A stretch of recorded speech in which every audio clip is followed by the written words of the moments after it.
हरे कृष्णा बच्चों, कैसे हैं आप? आशा करते हैं खूब अच्छे होंगे और खूब मन से पढ़ रहे होंगे।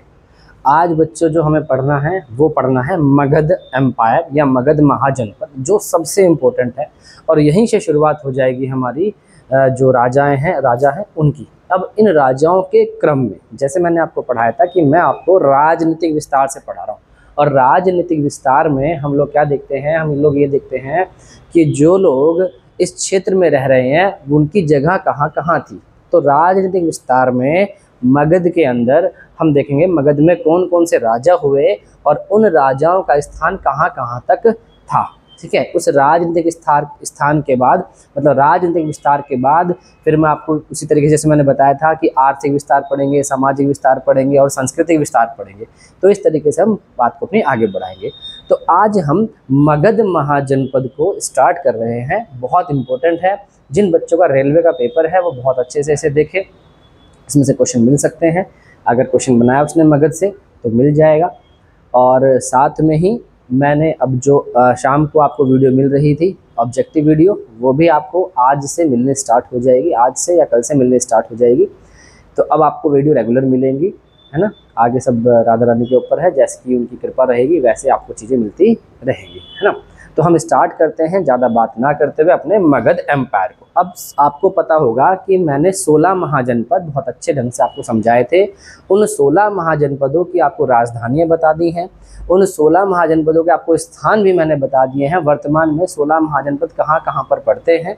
आज मैं उन 16 महाजनपदों में से जो सबसे मुख्य महाजनपद था उस महाजनपद को आपको बता रहा हूँ, वो था मगध महाजनपद।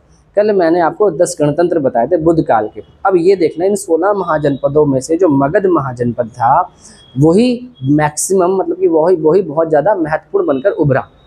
और इस महाजनपद ने बाकी महाजनपदों के साथ किसी के साथ युद्ध हुए, किसी के साथ वार्तालाप हुए तो अपने में मिलाता चला गया। यानी यही महाजनपद जो था ये सबके साथ विस्तार को बढ़ाता चला गया और अपना जो कब्जा था एक तरीके से उसको इसने कायम करा, है ना। तो इसलिए हम करते हैं इन 16 महाजनपदों में सबसे महत्वपूर्ण महाजनपद जो था वो कौन सा महाजनपद था, वो था मगध महाजनपद।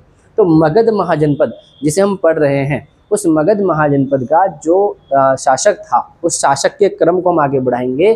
पहले अब ये देखो मगध जो है वो आज का क्या पड़ता है। तो आज का जो बिहार वाला इलाका है, बिहार में जो गया वाला इलाका है वही किसका भाग था, मगध का भाग था।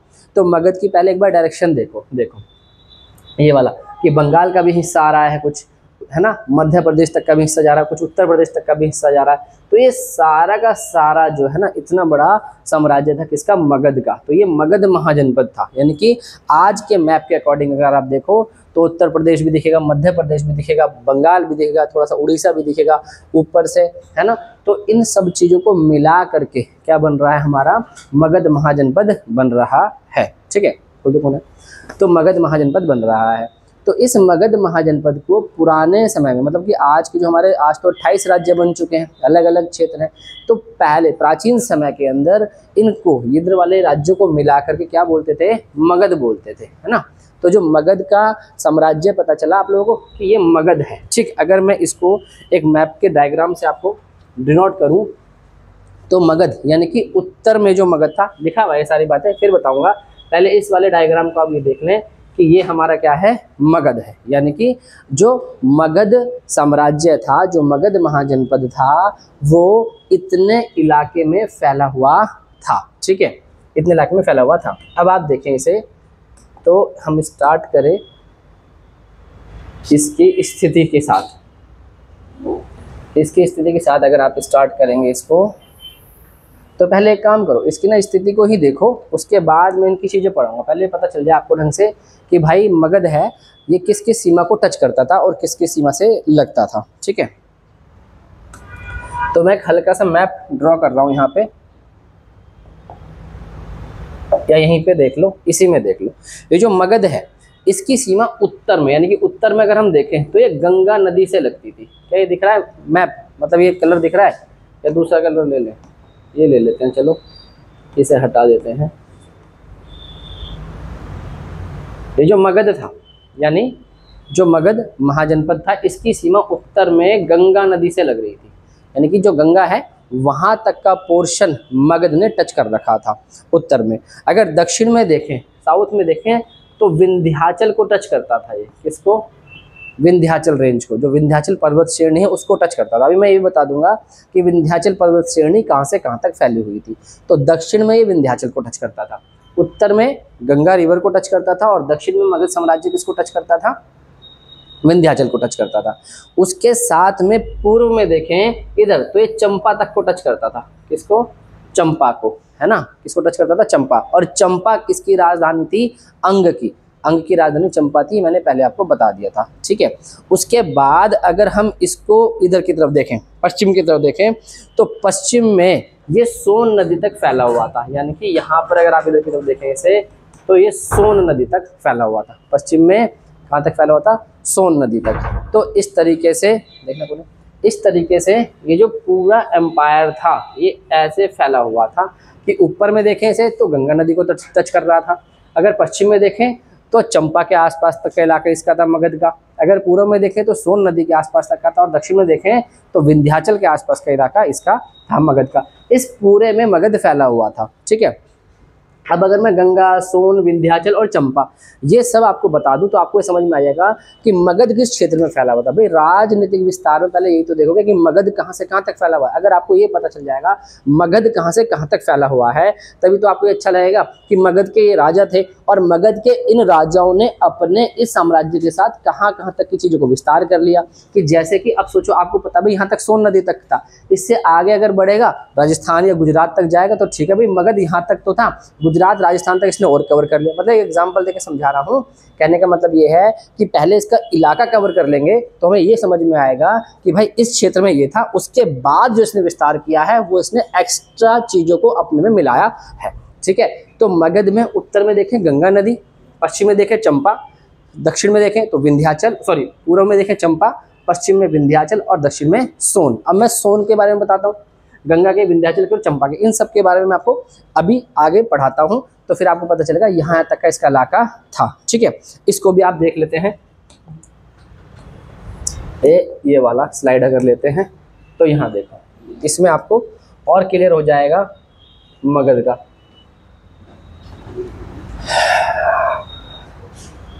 देखो बिल्कुल ठीक दिख रहा है क्या? ये देखो सही दिख रहा है। अगर सही दिख रहा है तो मैंने अभी जो बात बताई थी उसको देखो। मगध की सीमा उत्तर में गंगा से, उत्तर में किससे लगती? गंगा से, दक्षिण में विंध्या पर्वत तक, पूर्व में चंपा से और पश्चिम में सोन नदी तक विस्तृत थी। इतना इलाका जो था ये किसका था? मगध का था। अब एक एक के बारे में देखो। विंध्याचल, यह पर्वतमाला जो विंध्याचल पर्वतमाला है, यह पर्वतमाला गुजरात से शुरू होकर मध्य प्रदेश, उत्तर बिहार तक फैली हुई थी। यानी गुजरात से लेकर बिहार तक फैली हुई विंध्याचल पर्वतमाला। तो नीचे अगर विंध्याचल से टच कर रहा है, दैट मीन्स मध्य प्रदेश का भी भाग कुछ टच हो गया, बिहार का भी भाग कुछ टच हो गया, गुजरात का भी कुछ पश्चिम वाला, पूर्व वाला भाग कुछ टच हो गया। तो ये था मगध का इलाका। तो विंध्याचल पर्वत श्रेणी यहाँ से लेकर, विंध्याचल पर्वत श्रेणी गुजरात, मध्य प्रदेश, बिहार तक फैली हुई है। तो मगध अगर दक्षिण विंध्याचल तक है तो हम कह सकते हैं कि भाई ये मध्य प्रदेश तक तो टच कर ही रहा था मगध। तो नीचे मगध कहाँ तक आ रहा था? मध्य प्रदेश तक, ठीक है। उसके बाद देखो सोन नदी छत्तीसगढ़, मध्य प्रदेश, उत्तर प्रदेश, झारखंड, बिहार से बहती है। तो सोन नदी यहाँ से बहती है, और सोन नदी बिहार में गंगा नदी में मिल जाती है। बिहार में जाकर, ये बिहार में है, गंगा नदी से मिलती है, बिहार में गंगा नदी से मिल जाती है। तो सोन नदी का जो इलाका है वो छत्तीसगढ़, मध्य प्रदेश, उत्तर प्रदेश है। इसका मतलब है कि अगर ये सोन नदी तक मगध का साम्राज्य था, सोन नदी तक, तो हम ये कह सकते हैं कि भाई मध्य प्रदेश यानी उत्तर प्रदेश को भी मगध टच कर रहा था, छत्तीसगढ़ को भी मगध टच कर रहा था। यानी कि उत्तर के पास देखें, पश्चिम के पास देखें तो किसको टच कर रहा था? ये उत्तर प्रदेश को टच कर रहा था।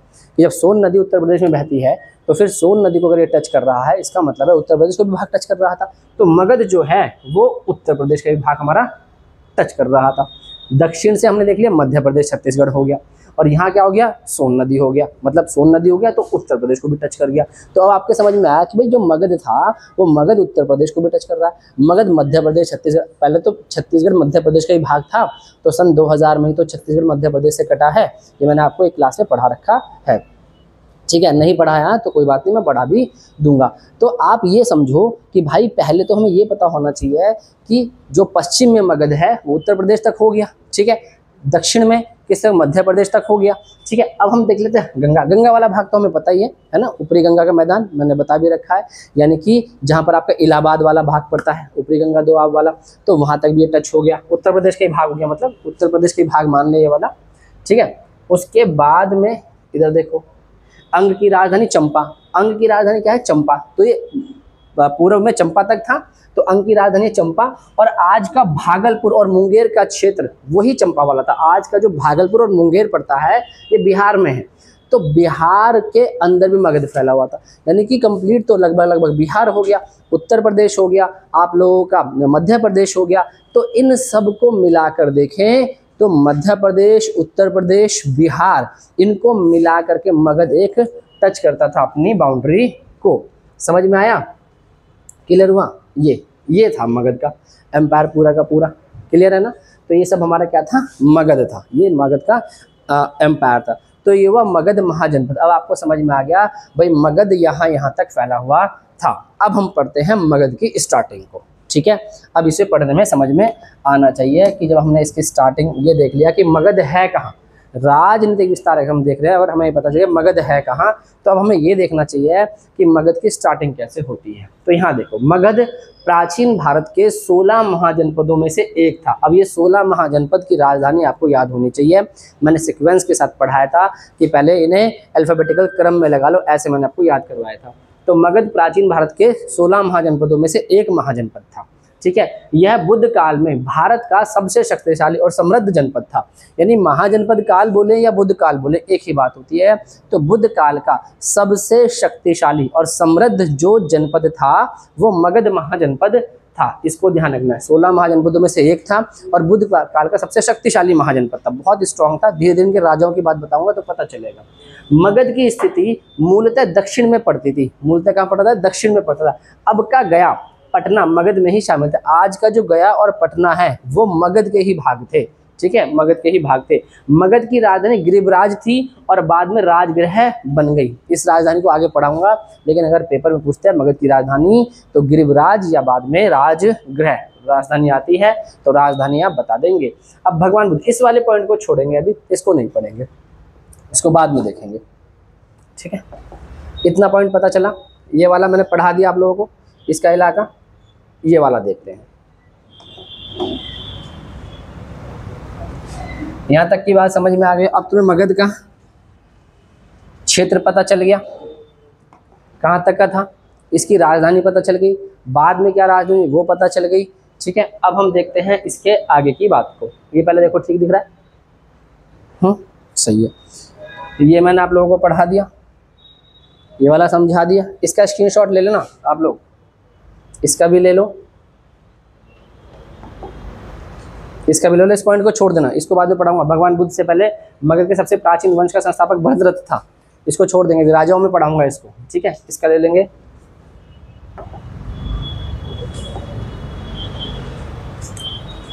ये हो गया, ये हो गया, ठीक है। अभी ये देखो, अभी ये देखो, अब जो मगध था वो इतना फला फूला क्यों, उसको देखो। उपजाऊ मैदान, कृषि में लोहे तथा नवीन तकनीक के प्रयोग ने मगध को ऊंचाइयों पर बैठा दिया था। एक तो यहाँ का मैदान बड़ा उपजाऊ था, क्या का, मगध का, मतलब बिहार पटना का मैदान जो था बड़ा उपजाऊ मैदान था। फिर लोहे ने, जो लोहे का इस समय पर आते आते लोहे के बारे में पता चल गया था, तो लोहे ने एग्रीकल्चर में नई नई टेक्निक को यूज़ करवा दिया था, तो एग्रीकल्चर को बढ़ावा मिल गया था। जब सोचो, जब कोई नई टेक्नोलॉजी आती है ना तो उसे पैदावार ज़्यादा होती है, और अगर पैदावार ज़्यादा होगी तो वो देश सक्षम हो गए। तो मगध में एक तो एग्रीकल्चर, और मगध के अंदर जो एग्रीकल्चर को बढ़ावा मिला वो लोहे से मिला। फिर ये कुल मिलाकर यहाँ की बाउंड्री ऐसी थी कि यहाँ पे बारिश वारिश का सिस्टम बढ़िया रहता था। तो इन सब भौगोलिक परिस्थितियों ने, बारिश अच्छी थी तो उपजाऊपन ज़्यादा था तो प्रोडक्शन ज़्यादा था तो उससे व्यापार ज़्यादा अच्छा हुआ, तो लोग समृद्ध ज़्यादा हुए। इसलिए मगध जो था अपनी भौगोलिक यानी जोग्राफिकल स्ट्रक्चर के अकॉर्डिंग इतना सक्षम रहा कि वो सबसे शक्तिशाली पावरफुल जनपद बन पाया। तो उपजाऊ मैदान, कृषि में लोहे तथा नवीन तकनीक के प्रयोग ने मगध को ऊंचाइयों पर बैठा दिया था। आप देखो, जिस क्षेत्र में आप रहते हो, अगर उस क्षेत्र के अंदर सभी इंडस्ट्री वहीं पे हो, काम ज़्यादा हो, तो अगर कहीं कहीं पर एक कोई ऐसा क्षेत्र है जहाँ पे इंडस्ट्री बहुत सारी हो, काम बहुत सारा हो, और जो लोग काम करते हैं उसका पैसा उन्हें ठीक ठाक मिलता हो, तो वो क्षेत्र बड़ा ही अच्छा माना जाएगा। इसी प्रकार मगध था, जब मगध उपजाऊ ज़्यादा था, वहाँ पे टेक्निक ज़्यादा थी, तो वहाँ के जो लोग होंगे वो पावरफुल भी तो ज़्यादा होंगे। तो इसी प्रकार मगध जो रहा सभी महाजनपदों के अंदर वो सबसे इंपॉर्टेंट और शक्तिशाली रहा। कौन सा? मगध। कारण क्या था? उसकी भौगोलिक स्थिति, उपजाऊपन ज़्यादा, बारिश ज़्यादा, पैदावार ज़्यादा, व्यापार ज़्यादा। इस तरीके से मगध का अपने आप में उभरने का पीछे कारण ये रहा कि उसकी भौगोलिक स्थिति ऐसी थी कि वहाँ पे सब चीज़ बहुत अच्छे ढंग से बन पाती थी। तो इन सब ने मगध को ऊंचाइयों पर बैठा दिया। मगध राज्य ने कौशल वत्स अवंती, ये भवंती नहीं है, अवंती है, अवंती। मगध राज्य ने कौशल वत्स अवंती को अपने में मिला लिया था। अब देखो धीरे धीरे, ये मैंने आपको पढ़ाया था ना, जब 16 महाजनपद में पढ़ा रहा था, तो मगध ने क्या करा, इन वाले कौशल को, वत्स को, अवंती को अपने में मिला लिया, है ना। इनको किसमें मिला लिया? अपने में। इतनी बात समझ में आ रही है बच्चों तुम लोगों को, है ना। तो मगध ने इन राज्यों को अपने में मिला लिया था। कौशल श्रावस्ती अयोध्या, वत्स कौशाम्बी, मतलब जो कौशल पड़ता है वो श्रावस्ती और अयोध्या वाला भाग है। वत्स कौशाम्बी इलाहाबाद एवं बादा का क्षेत्र पड़ता था। और अवंती, ये भवंती नहीं है, अवंती है। और जो अवंती है उत्तर में उज्जैनी, दक्षिण में महिष्मती, इनकी ये राजधानी थी, है ना, इनकी ये राजधानी थी। मैंने आप लोगों को ये बताया था, अगर तुम्हें याद है तो खूब अच्छी बात भाई, और अगर तुम्हें याद नहीं है ना, तो इसका मतलब है कि आप लोग बिल्कुल भी नहीं पढ़ रहे हैं, इससे कोई फ़ायदा नहीं होने वाला। इसमें एक पॉइंट और होता है, उसको मैं बता दूँ। मगध राज्य के प्रमुख राजवंश, अब ये देखो, यहाँ से होती है कहानी शुरू। अब आपको ये पता चला, आप इसका स्क्रीनशॉट ले लें एक बार जल्दी से, फटाक से, एकदम से, है भाई, तुम भी ले लो, है। चले जी, समझ में आ गया यहाँ तक का। तो अब ये है, अच्छा पहले वाला पॉइंट देख लो, मैंने यहाँ पर आपको रुक गया था। उपजाऊ मैदान, कृषि में लोहे, ये सब हो गया था। मगध राज्य ने कौशल वत्स अवंती, इसको अपने में मिला लिया था, कौशल वत्स अवंती। अब आपको 16 महाजनपदों में से ये 3 महाजनपद थे, है ना, ये भी तो 3 महाजनपद ही हैं। इन तीनों महाजनपद की राजधानी, कौशल की राजधानी थी श्रावस्ती, अयोध्या। वत्स कौशाम्बी जो इलाहाबाद और बांदा के क्षेत्र में पड़ता है, मतलब इलाहाबाद और बांदा वाला जो क्षेत्र है उसको हम कौशाम्बी कहते थे। और कौशाम्बी राजधानी थी वत्स की, और अवंती की राजधानी उत्तर में थी उज्जैनी, और दक्षिण में माहेशमती। आपने बाहुबली मूवी देखी होगी, उसे बोलता है जय माहेशमती, तो वो माहेशमती वाला क्षेत्र यही वाला, ठीक है, यानी कि उज्जैनी और दक्षिण में माहेशमती। एक इसकी राजधानी थी अवंती की, ये मैंने पढ़ा रखा है। अब जैसे जैसे जब मगध का राज्य इनसे लड़ेंगे ना, तब मैं इन क्षेत्र को आपको मैप में लोकेट करके बताऊंगा कि ये उज्जैनी है, ये माहेशमती है, ये आपका अयोध्या है, ये आपका कौशाम्बी है, ये आपका श्रावस्ती है, ये मैप में मार्क करके बताऊंगा। अभी फिलहाल के लिए आप ध्यान रखेंगे कि मगध ने कौशल वत्स अवंती को अपने मिलाया था, और कौशल की राजधानी श्रावस्ती, वत्स की राजधानी कौशाम्बी एंड अवंती की राजधानी उत्तर में उज्जैनी और दक्षिण में माहेशमती। इसका स्क्रीनशॉट ले लेंगे जल्दी से, ठीक है।